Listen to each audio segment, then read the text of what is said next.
Philadelphia has it.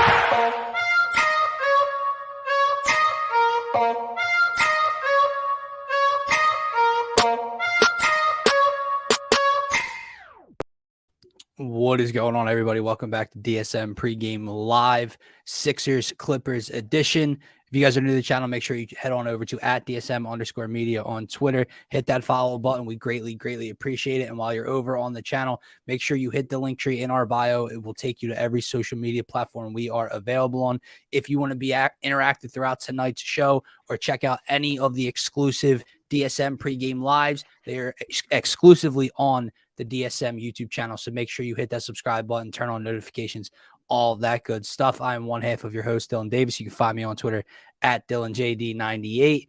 To my right, my co-host Scotty. You can find him on Twitter as well @ScottyDrown. The Sixers come into tonight's matchup in LA during this West Coast trip on, I would say, a pretty good winning streak, Scotty. A game and a half or a half game out of the 2 seed currently, behind the Milwaukee Bucks and the Brooklyn Nets, who are also both in action tonight. I believe both losing at the moment.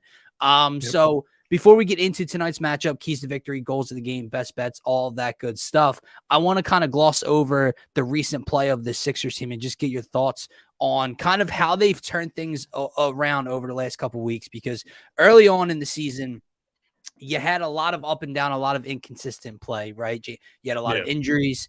They win 2, they'd lose 2. They win 3, they drop 1, right? You're starting to find this 2-man game that I know you're about to get into between James Harden, Joel Embiid. Tyrese Maxey gets healthy. Role definition has been huge, and the stars are starting to take over. What's been the biggest difference maker in your mind over the Sixers winning culture lately? I'm going to let you know, Dylan, my laptop is doing the thing right now. So I'm about to go out. My screen is froze, man. I'm going to try to rejoin on my phone. So just give me a second, okay? All right, you're still good now, but yeah. My bad, man. No, you're good. Let's see here. But yeah, so basically my whole point here is the biggest difference to me is you have a healthy Joel Embiid finally, and I know he's been a little bit inconsistent, missing games from time to time, and that's kind of why you see him a little bit down in the MVP voting, and not in the top 3 of that voting at the moment. The biggest difference to me is James Harden. James Harden has turned back the clock over the last few weeks, where he looks as healthy, as quick, as energized, as everything since that pre-hamstring injury in Brooklyn. My man is averaging almost 12 assists per game. He's averaging over 23 points per game over this winning streak. He's averaging over 6 rebounds per game. And just the spryness in his game, the way he has the ball on an absolute string, the way he distributes, the way he gets them set up in the half court, especially with the 2-man game with Joel, and then just the way he's able to take over games at times. You go back, I believe it was the Jazz game possibly, or maybe the game before that, second quarter. I think he had 2-3 points heading into the second quarter. He goes on about a 12-0 run by himself, hits 2 pull-up threes, and looks like the old James Harden, right? You have last game against the Lakers. The Sixers are down by 3 or 4. He comes back in with 9 or 10 minutes left in the fourth quarter and just goes on a ridiculous run where he gets to the bucket, beating someone off the dribble 2 possessions in a row, draws a foul on the second one. Next possession, gets a steal, pull up, step back 3. He looks like the old James Harden, and that is the biggest difference maker so far. Abe chiming in. I think a lot of it is the bench play. The stars are doing their thing, but you're getting better production from the bench. James Harden also, he's been incredible. And that's very true. And it's another thing I want to talk about with Scotty when he gets back on here, but just having Doc kind of tweak and mess around with these rotations. Now, I know he caught a lot of backlash for the Maxey move, but honestly, it's something a lot of Sixers fans were talking about and wanted to see for quite some time. And it started off rough, but just being able to, or being able to go in matchup based night to night, and whether you want to start the three guard lineup with James Harden, DeAnthony Melton, and Tyrese Maxey, whether you want to start DeAnthony Melton in place of Tyrese Maxey for defensive purposes, whether you want to start Tyrese Maxey for offensive purposes, the ability for Doc to adjust right now has been more improved than I've seen in past and previous moments throughout the regular season for this Sixers team. But no, I do agree with Abe's point about the bench production. But here he is. Look at you. Look, we're all out of sorts, dude. Can you hear me? Yeah, I can hear you now. There we Just go. came in. All right, No, you're man. good. I'm on the phone. This is crazy. No, More alarmed about what's going on with my MacBook. Like, do I have to get a new MacBook? Because that's going to be pretty shitty. But we should be good now. At least get out of that situation. Yeah, man. So kind of backtracking to my question about what's been the biggest difference maker. Abe hit on it here. The bench play, as well as the stars doing their thing, James Harden also. And then his last point was kind of my main point here, and that is James Harden kind of turning back the clock a little bit, the way he has the ball on a string, the quickness, the energy he's playing with, and just his shot making ability right now. He's being more consistent from the 3-point line, from the mid range, around the rim. He looks like he did pre-hamstring injury in Brooklyn. That was basically my point. And that's been the biggest difference maker, obviously outside of the 7'2" phenom down low who's averaging almost 34 a game. But what to you has been the biggest difference for this Sixers team? Yeah, so I think a lot of what you already said there, just as far as the bench pieces, I think the biggest thing for them is that they're not only filling the role, but believing in the role and knowing what the role is. I think that's a lot of what Doc talked about at the beginning of the season. A lot of what was kind of missing at the beginning of the season. Guys just didn't know what they were here for. D-Melt, he knows he's here to shoot threes and play scrappy defense, rebound the ball, right? He knows he's here for that. Shake knows he's here to come in off the bench, play, make, create scoring, right, for that bench unit. So guys are starting to find the roles. And then on the other side of it, what I really like is the fact that you hear about guys like Maxey that are totally fine with being delegated to the bench and taking that role off the bench. Because while I told you before that move, I wouldn't bring Maxey off the bench. I would keep him in the starting lineup. Mm-hmm. It's good to know that guys will take that, take that sacrifice, I guess you would call it, and coming off the bench. And even PJ Tucker, right? Doc didn't say that it's going to be Maxey fully coming off the bench. He said he's going to about, what do you say, 3 different lineups? 3 different lineups he's going to rotate through, which I would imagine it's the 3-guard lineup, the lineup with Maxey with PJ, and then the lineup with D-Melt and PJ, right? So you get those 3 different alterations there. So PJ, that's a lot of what I said earlier in the season is like, if you have to bring him off the bench, this shouldn't be like a conversation. This should be something that you should be willing to do for the betterment of the team to make the team better, because that's what championship caliber teams do. So I've loved that. And then the 2-man game, as you've already highlighted a good bit there, I feel it's working on all cylinders right now. It's full steam ahead. And you have to ask yourself, why can't it just get better, right? Why can't it get more efficient? Why can't Harden know in even more situations where, Embiid just set this screen, he just rolled, maybe I should just take this to the cup this time because all the focus is on Embiid, and then vice versa, so on and so forth. They're going to find so many caveats to that pick and roll, that 2-man game, and then start adding on to it, which they've kind of already done, right? With George Niang coming up and setting the screen with Embiid, or they'll have other guys come up and set the screen with Embiid. So just figuring chemistry out, right? Playing together more. And I think we're starting to see the product that we actually expected at the beginning of the season, or in the offseason, I should say. So 2 things. You bring up the different alterations, the different mixes of starting lineups, as Doc Rivers alluded to. And I got a little bit into it while you were getting on your cell phone there. But it's the flexibility, right? It's not saying that we're going to do this or that we need to do this, but it's the flexibility, and good teams have it. You've seen the Milwaukee Bucks do it in the past. You're going to see the Brooklyn Nets do it this postseason run, right? Yeah. It's something you need to do. You need to be able to adjust and take the fight to your opponent in a 7-game playoff series, because if you come out game 1, maybe even game 1 and 2, and you're running your basic Tyrese Maxey, James Harden, Tobias Harris, PJ Tucker, Joel Embiid matchup, and you're getting beat up in whatever facet it is. Maybe you're too slow. You can't get out in transition. Maybe you're getting killed on the boards. Maybe you're getting killed with Maxey defensively. They're picking on him, right? Yeah. You knowing you have the option of D'Anthony Melton in place of Tyrese Maxey, of going small with the 3-guard lineup, doing any different type of variation of the starting 5.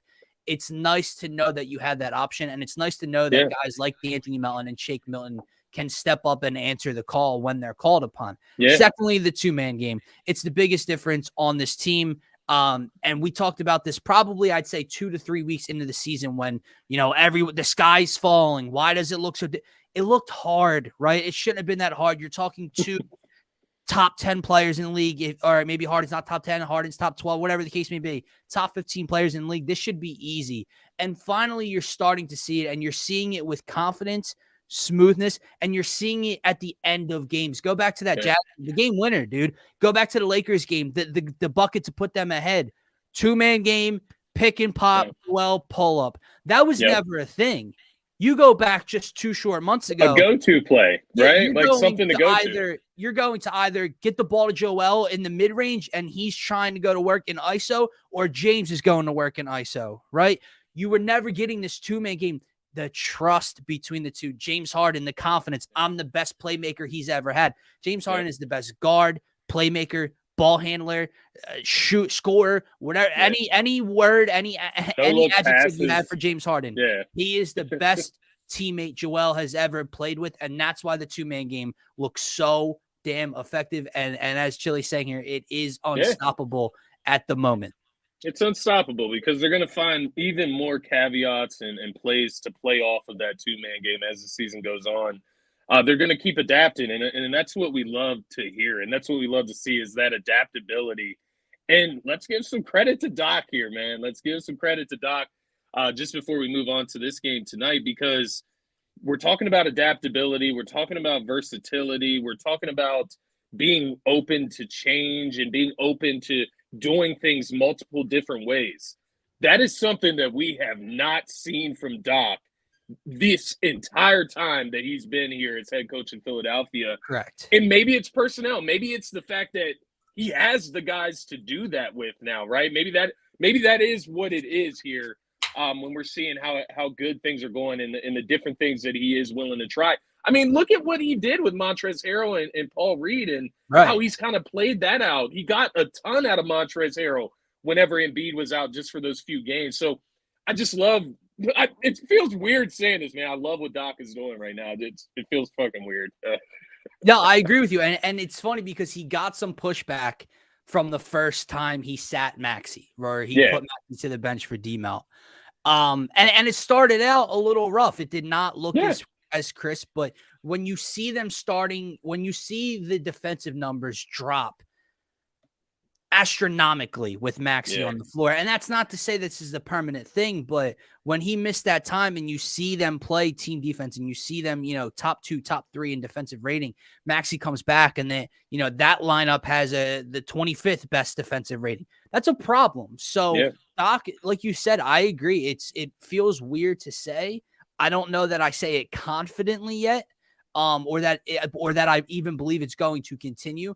But I have loved what I've seen out of Doc Rivers just for the simple ability to adjust, right? So now how can Doc continue to adjust in tonight's matchup, Scotty? Obviously, Kawhi Leonard and Paul George both active tonight for the Clippers. The Stars are all out in LA for this West Coast game. Keys to victory. What are you looking at for this in order for the Sixers to be successful tonight? Absolutely, yeah. And just on the point of them playing, I'm glad they're playing tonight because I love to see the Sixers against premium competition. So happy to see PG and Kawhi in tonight. Kawhi gave us a hell of a game last time we played, so I'm interested to see how he looks tonight at home. But keys to victory tonight, I got 3 of them for you. The usual, right? Crash to the glass, that's the big one here. Clippers are 11th in rebounding, the Sixers 28th. Obviously, the Sixers, they're not going to turn into a top 10 rebounding team overnight. I know that. But just stay competitive on the glass. Obviously, Embiid's going to have to match Zubac on the glass there. Zubac, that typical all about rebounding and defense, that type of center. He's the type of center that can hurt us on the glass there. Aside from that, because that is an obvious one, going back to the two-man game, when in doubt, lean on that two-man game. As you mentioned, throughout this season, there's been these sporadic moments where the Sixers just can't get a bucket. When in doubt, don't be afraid to use it. Don't be afraid to, quote-unquote, overuse it because it is that good. As Chile said earlier, it is unstoppable. You can add different variations of it, but nonetheless, you get in a drought, go to the two-man game, right? Mhm. Get your stars on the court and get a bucket for your squad. There should be no 5-10 minute droughts for the 76ers team with the scoring guys, the ability to score that these guys have on this team. And then finally, stopping penetration, and that just is feeding off the last game against The the LA Lakers. Lakers. We saw LeBron get in the lane. We 70 saw plus Russ points in the paint. get in the lane. 70 points in the paint. Stop the penetration, because tonight, while the Lakers, it kind of killed you, right? It kept them in the game. You only won that game by 1 point. The Clippers will kill you if you let them penetrate like that, because they're going to kick it out to three-point shooters. So you cannot play like that tonight against the Clippers. You can't allow guys to get down in the lane, kick outs, because they will kick it out to all of those forwards that they have that can shoot the three ball there in LA. So those are my three keys: rebounding, two-man game, and then ultimately limiting penetration in the paint. I agree with all three. And obviously, like you said, I think we're probably going to lead every single Sixers pregame show, keys to victory, off with rebounding, right? Yeah. And hustle and energy, because that's basically what it comes down to this team. It can be their Achilles heel at times, especially against lesser talented teams tonight, even on a greater scale with an NBA championship caliber team with those two stars out there on the road, right? So rebounding is absolutely number one. I love your point about stopping penetration in the lane. It's not just points in the paint. They're bigger, they're physical, they're more overall talented than the Los Angeles Lakers. So if you gave up 70, I know LeBron James is over there, but if you gave up 70 to the LA Lakers without Anthony Davis and Lonnie Walker and Austin Reeves and Pat Bev, gave up 70 plus points in the paint to LeBron and a couple guys, right? That has to be on notice tonight. Getting back in transition. Also, you mentioned those 3-point shooters, those big wings, those athletic wings shooting from the corners. You have to get back in transition. The last thing that I'll add on, that the one thing that you didn't mention, that's one of my keys, is physicality. Oh, I like that one. They're big. They're strong. They're wing. Kawhi, PG, Marcus Morris. You mentioned Zubac. Dude, they are big, and that's why they're such an effective group on the glass. You have to match their physicality, right? Because we're not a finesse squad, Scotty, right? We're not the Golden State Warriors. We have scorers. We have Tyrese Maxey. We have a 33-point per game center. We have James Harden. We're really not all that finesse. I think we're 7th or 8th in 3-point percentage and attempts, or maybe a little higher than that. But, we don't shoot the lights out from 3 on a nightly basis. So you're not going to out finesse this Clippers team. Match their physicality. That's what PJ Tucker was brought here for. That's what DeAnthony Melton was brought here for. That's why Tobias Harris is 6'8". That's why you have a 7'2" freaking center anchoring your defense. Match the Clippers' physicality tonight, and good things will happen, because you do that, you'll match them on the glass, you'll match them in transition, you'll match them in the painted area. So matching their phicality is huge for me. I love that. I love that point, honestly, Dylan, because that's really what it comes down to for this Sixers team. You can even take it a further point with physicality. You look at what the Sixers can do on a night-to-night basis when James Harden is aggressive and physical, when Joel Embiid is aggressive and physical. They get to the line, 10, 15, 20 times in a given night.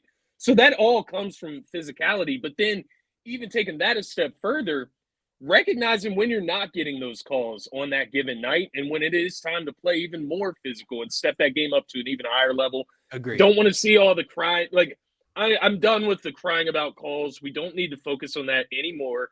Honestly, Embiid and Harden get a ton of calls anyway. Right. Harden, not so much. Embiid gets a ton of calls, so we don't need to cry about calls anymore. We're beyond that, I feel, as a team. So that all falls in line with physicality to me. Don't get pushed around and look to the ref, right? Right, because you get pushed by Marcus Morris, you push him back, right? You back him down and you get a bucket. Right. And if your head coach, that comes into play a lot. And if here. the game's being called one-sided, let your head coach catch a T. I'm fine with Doc or Joel Embiid catching a T. Later in the game, Morris throws a bow, we don't get one. Joel plays physical, they get a foul. That kind of stuff. I don't mind a technical call later on. Fire your team up, whatever it may be. But we talked about Doc Rivers adjusting. That's what it is. Fair or foul. You cannot, if the refs are calling a game a certain way, it's your duty as a player almost to read the room and read how the game's being called, officiated early on, and adjust your game to that level. If James Harden's not getting a call at the rim, I don't want to see James Harden trying to draw contact at the rim late in the fourth quarter because you're not going to get that whistle. So what are you looking for it for? Adjust the way you should early on. So I agree with you. So physicality is going to play a big factor in tonight's game, man. Let's get into our goal of the game versus the LA Clippers for the Sixers to come away with a win. Yeah. It comes out with physicality and all that good stuff, rebounding. But a jump start, a quick start for the Sixers tonight. A spark plug is very important for me. If you go back to that last matchup versus LA in the Wells Fargo Center, the Sixers obviously came away with an exciting win. It was a big win over Kawhi Leonard and Paul George. It felt great at the time. But if you remember correctly, the Sixers were down double digits at the end of the first quarter and heading into halftime. It took a great late third quarter and fourth quarter comeback for them to mount that victory. So I don't want to see that again. On the road, late in the West Coast trip, I know your legs are getting a little tired. I need you to come out quick and knock it down 10, 11, 12 early on against this Clippers team. Because, Scotty, I got a bad feeling if that happens, you can't go back to the well one too many times against Kawhi and PG, and they might put you to sleep very early tonight in LA if you start slow. So, to me, goal of the game, spark plug, quick start, whoever it may be, Harden, Embiid, Maxey, I don't know. Someone has to get it going offensively early for this Sixers team. Yeah, no, I love the point there, and I agree with everything you said. Just as far as, kind of tying that once again back to the keys to victory, similar to what you said at the beginning, the physicality I feel plays a role in here.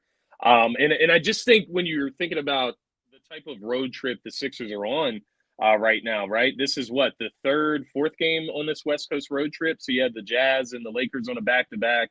Now you get the Clippers one night later, so you get a day in between the Lakers and Clippers game. It's good. You have to come out with energy, right? Because you're not going to find that last bit of energy on the road on this 4-game West Coast trip. You're not going to find the energy at the end of the game. It's not going to come magically in the second half. You have to do this work early, right, to get ahead of when your legs are in it. Exactly. And then on the other side of it, man, you're talking about a Clippers team that 3-7 in their last 10. They're 6th in the Western Conference right now, 1 game over 500. But all they have to do is lose, 1, 2 games, and boom, they're down to that 12th seed in the Western Conference. That's how close the West is right now. So maybe you run into a desperate Clippers team that is fully healthy tonight, playing some of the only minutes that we've seen Paul George and Kawhi play this season. The funniest thing about this, the fact that they're both playing tonight, is that they've only played like 3 – I was listening to Zach Lopod. It was like 355 minutes total this season between the two on the court together. And we get them both games against the Clippers. We get to play against both. I'm not mad. I'm not complaining. I want the competition, like I said. It's great barometer. It's just funny how the odds play out. It's funny. But they're going to come out hungry is what I'm trying to say. It's Eastern Conference versus Western Conference. It's odd of the two matchups. We only see them this year. Both of them are playing when they've been playing together in such a limited capacity. But I agree with you. It's such a good barometer test. And when you had the Sixers team who's trying to fight and scratch and claw their way up the Eastern Conference standings, games like these are huge, right? Momentum builders, especially like, is this, you might have just said it, but is this the final game of the West Coast trip or is there another one after this? I actually wanted to check. I'm scared to move my phone. Oh, I got you here. No, I'll check. So I was going to check, but yeah, I know I know we played the Thunder before that Jazz game. Oh, so no, okay. So, we're not even. Oh, we're not close, bro. This is a long one. We have the Clippers, Blazers, Kings. So we have 3 more on this West Coast trip. All 3 tough playoff Western Conference teams right now. And then we get to head home against the Nets and the Nuggets. So the 1 seed in the West and the 2 seed in the East right now. No KD, but still. Yeah, man. They've been playing much better. This is going to be a big run for the Sixers. This is why a game like tonight, even though it's against prime competition, it's a big win, right? When you're looking at what's coming ahead of you. So, no, I'm excited for this one, Scotty. Before we get into our predictions and our stars of the game, let's get into our best bets. We have 3 for you guys tonight. kind of just rolling with two of the hot hands, right? We had an off Yeah. night with Monday Night Football last night. Tom Brady saw boost is the only thing that hit. Bucks get blown out of the water. Dak plays damn near a perfect game. So bad night there. Cowboys hand it to us. We got to get back with the Sixers. Joel Embiid over 31.5 points. Maybe we're going to the well too many times. I don't know, but this dude is on such a tear. If Kawhi and Paul George weren't playing, I'd be hesitant to hit the over just in case maybe the Sixers are able to get up early. The fact that they're playing, I don't think they're going to bully the Sixers, right, and be up by 30 in the third quarter where our starters are getting blown off the floor. Joel's going to hit for 32 plus tonight. I firmly believe that. James Harden over 10.5 assists. Again, this is another one that seems like it's been hitting every night, and it's a very high total. Dude, doesn't it feel like he's got 7 or 8 at halftime, night in and night out? Would you believe me if I told you that he's hit that mark in the last 6 games? He's done that it's wild. 6 times in a row. Right. So like, at what point is it a trend? And at what point is it your luck's about to run out? But I'm going with it tonight. And again, it goes against competition. Those two guys, our stars, are going to have to play at the highest level possible tonight to come away with this road victory. So Harden over 10.5 assists. And I think the Harden 10.5 assists is kind of a catalyst to that Embiid 31.5, right? We see it so often. Right. We talked about it all night, the 2-man game. Harden gets, 6-7 assists off Embiid pick and rolls on a nightly basis. So, yeah, if Embiid's going to hit that mark, I would imagine Harden's going to get fairly close, if not get over that 11 assist mark. And he averages 11.2 in the season, man. Yeah. He's playing out of his mind. And I know you said it earlier about him being a top 10 player.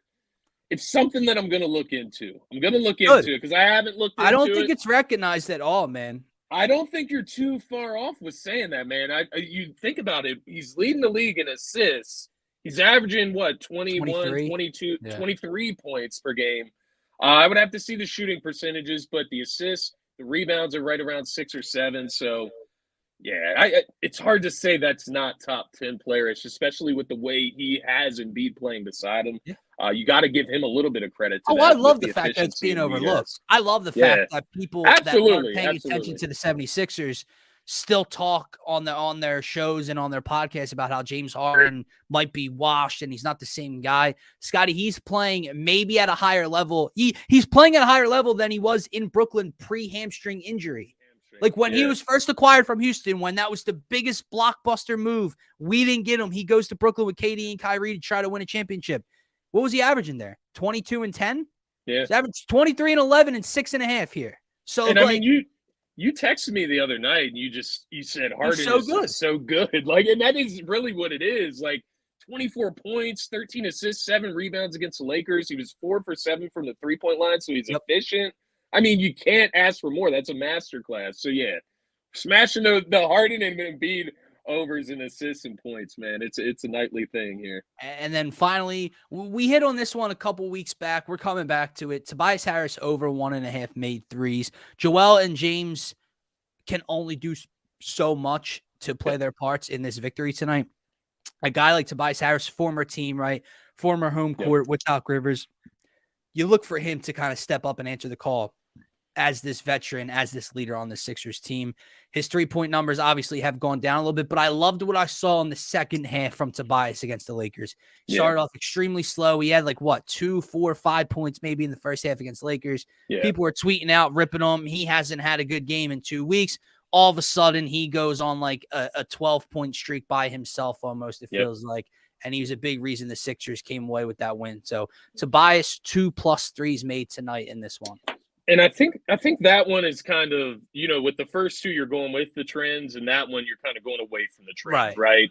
2+ threes and for Tobias Harris. He did it 8 straight games, right? We talked about it during that streak where you couldn't find plus odds for Tobias Harris 2 threes.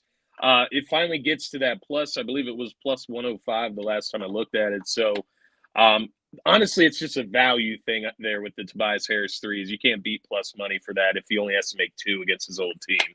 Yeah, no, I agree with you, man. So moving forward, let's get into our predictions for this game and our players of the game. Scotty, will the Sixers come away with yet another win versus the Clippers? And if so, who is the catalyst? Who is your star of the game? Yeah, I talked about it earlier. The Sixers and the Clippers, while the Clippers may come out, they may be desperate tonight. these are two teams that are kind of playing at a different level right now. You have the Clippers who are struggling, 3-7 in their last 10. You have the Sixers on the complete opposite end of the spectrum, 7-3 in their last 10. I'm going to go with the Sixers in this one. I think the two-man game, the fact that Harden and Embiid have played together versus PG and Kawhi, they haven't played together, right? Those are two things that we can look at between the two stars on each team. I know it would be really tough, and I see Abe's comment, feels like we'll drop this game. It would be really tough to win 3 games on the road like that, right? Against tough Western Conference competition. You had Utah, LA Lakers, and now the LA Clippers.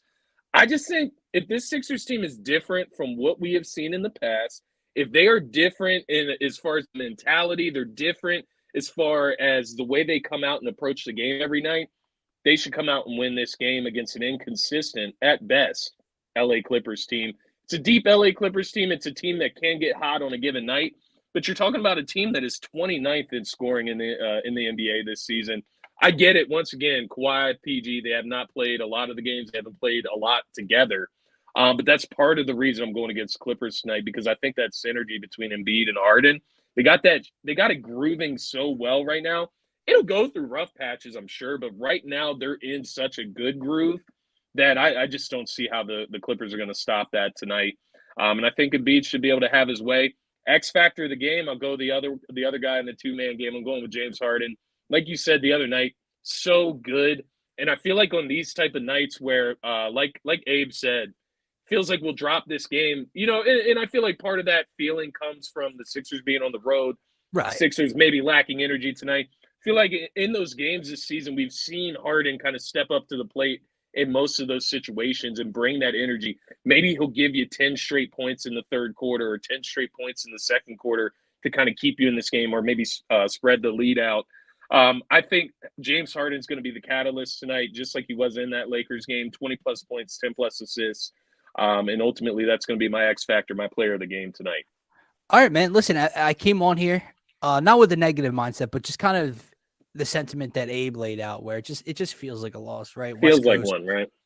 Fourth, fourth game on the West Coast trip. 2 more to go after this with opponents that they should probably beat in the Blazers and the Kings. So if they drop one, it would most likely be here.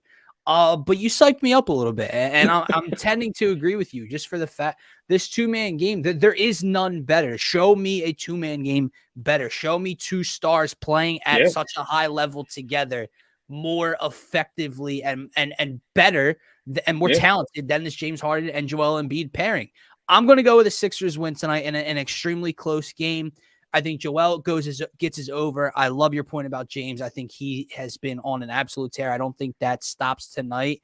X factor, though, out of the box a bit, I'm going to go with Anthony Melton.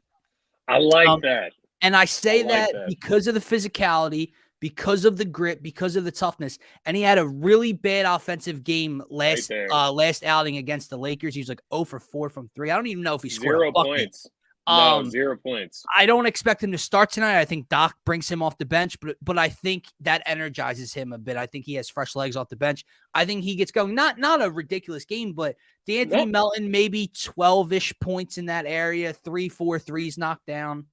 It's such a good point. And honestly, the reason I love that so much is because I was thinking about going that route for similar reasons. Because it's just after a game like that where you'll see D Melton, and I'm not saying he's going to come out hit 4 or 5 threes tonight, but it's after a game like that where D Melton will surprise you and give you 3, 4, 5 threes on a given night and give you all the effort that you need. So, yeah, I'm looking for a D Melton bounce back game as well. I really like that pick.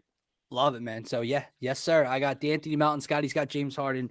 2 Sixers wins tonight, and hopefully we do not steer you wrong with our best bets of the matchup. Guys, don't forget to check us out on Twitter at DSM_media. Hit that follow button. Check out the link tree in our bio. It'll take you to every platform we're on: IG, TikTok, Facebook. And then, of course, obviously the YouTube channel. If you want to be interactive on the pregame shows, on any show we have running on DSM Media, make sure you check out the YouTube channel. Hit that subscribe button. Turn on notifications for any time we go live. And don't forget to be interactive. It makes the shows a ton more fun. For myself, for Scotty, have a great rest of your night. Go Sixers. Go Sixers.